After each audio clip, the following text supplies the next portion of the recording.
السلام عليكم. انا فقط بغيت نوجه واحد الرساله للوزير الثقافه بن سعيد والشباب كذلك، وزير الثقافه والشباب. الى الى عندك واحد الغيره على الشباب اليوم وشباب المستقبل وشباب الغد، المهم الشباب بصفه عامه، انا كنظن بان هذا اللقاء بجيل زيد ما عنده حتى شي اهميه، وما غيضيف ما غينقص من اللي جاي حتى شي حاجه.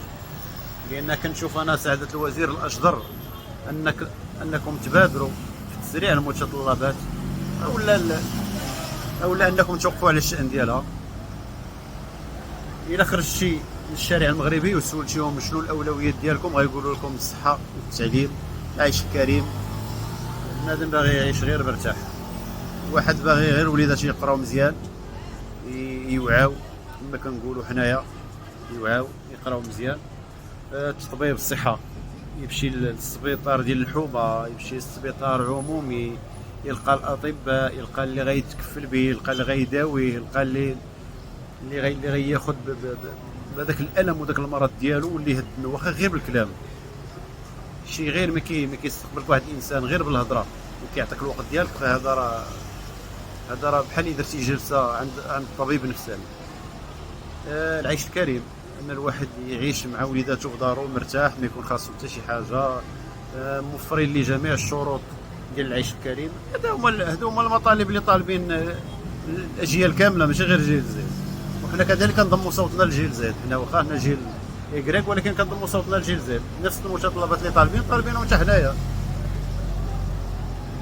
اما انا درتي اولويه ولا درتي واحد الهدف ديال انك تلتقي بهذا الجيل زيد، فانا كنظن ما عندوش اهميه، مضيعه للوقت. الاجدر كما قلت انكم تبادروا تسريع ديال المسطره ديال هذه المتطلبات وتوقفوا على هذا الشان. هذا فقط، هذا هو الاهم من هذا الشيء كامل. وتنظروا كاع في الطلبات. انا كنشوف ربما راه عندكم حتى طلبات، مادام بغيتي غير تلتقي فالتقي بالمبدعين وبالفنانين اللي هما كيطلبوا اللقاء ديالك، عندهم مشاريع باغيين يقدموها، عندهم بزاف ديال الاعمال باغيين يحطوها. التقي بهاد المبدعين الفنانين الممثلين اللي ربما تا هما يكونوا حاملين لمشاريع مهمه لوليداتنا، مهمه بزاف. ما عرفت، المهم التقي بهم تا هما كذلك، خذ بيدهم، سمعهم شنو باغيين، ديروا لقاءات تواصليه مع المجالات الاخرى. ديروا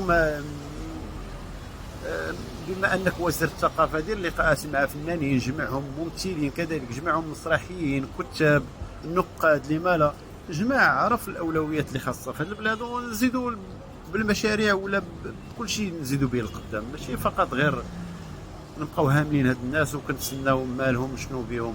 لا، فنتمنى تكون مبادره. ايوا اللقاء نسرعوا مسطره ديال المتطلبات اللي طالبينها الشعب المغربي كامل. هذا هو الاهم سعاده الوزير.